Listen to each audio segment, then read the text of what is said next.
Depuis 2012, nous sommes partenaires fondateurs de ce trail. L'idée en est venue pour les 50 ans de l'aménagement de Monténard. On s'est interrogé comment valoriser ce magnifique barrage et ce plan d'eau à l'occasion d'une manifestation en lien avec les territoires. Et l'idée est venue de lancer ce trail. Génial! Ouais, c'est tellement beau qu'on est obligé de s'arrêter. On y va doucement, nous. Voilà, nous, c'est pour le paysage. Quand EDF nous a confié l'organisation de cette manifestation en 2012, la principale ligne, c'était de faire un trait d'union entre la Matésine et le Trièves. Aujourd'hui, c'est plus que jamais ça.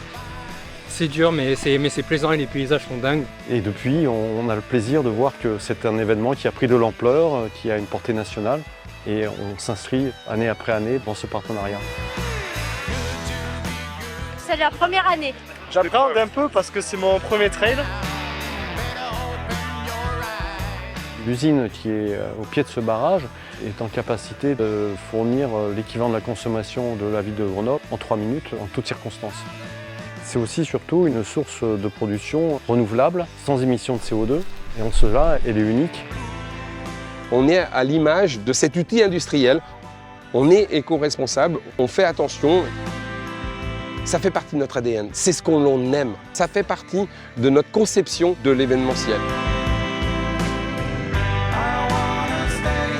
L'un des points forts de notre épreuve, c'est cet ancrage territorial que nous avons, que ce soit une fois de plus sur le territoire de la Matésine ou le territoire du Trièves. C'est une mobilisation des acteurs locaux autour et derrière la manifestation.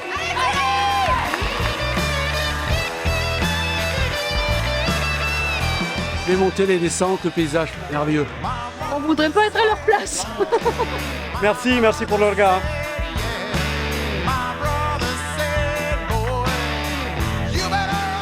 La gestion des paysages, c'est merveilleux. On ne peut pas faire mieux. Ce que nous recherchons à travers ce type d'événement, c'est d'une part d'aider finalement les territoires autour desquels sont nos installations pour le développement économique, touristique, la valorisation de ce patrimoine. On sait que l'année dernière, on a passé le million d'euros de retour économique direct. Dans le budget que nous dépensons, eh bien, on va mettre tout ce que l'on va redonner à des acteurs locaux, des prestataires.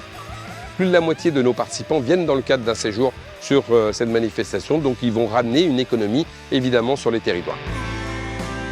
Et en cherchant aussi un aspect environnemental et sociétal, de manière à ce que ces partenariats, ces conventions que nous conduisons avec les parties prenantes s'inscrivent dans le rôle que joue l'hydroélectricité d'éco-responsable dans sa production d'énergie. Le RSE, pour moi, c'est l'éco-responsabilité, mais c'est tout ce qui va aller dans la responsabilité sociétale qu'on doit avoir autour d'un événement. Ça va être de la mise en valeur des produits locaux, c'est hyper important d'avoir des circuits courts.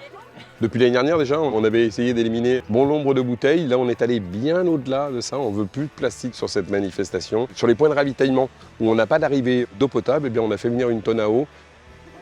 Dans les entreprises, on parle de RSE pour responsabilité sociétale de l'entreprise. Nous, on a un petit peu changé le dernier mot. Avec le E, on peut faire événement. Donc c'est un petit peu ça le principe de ce RSE avec responsabilité sociétale de l'événement.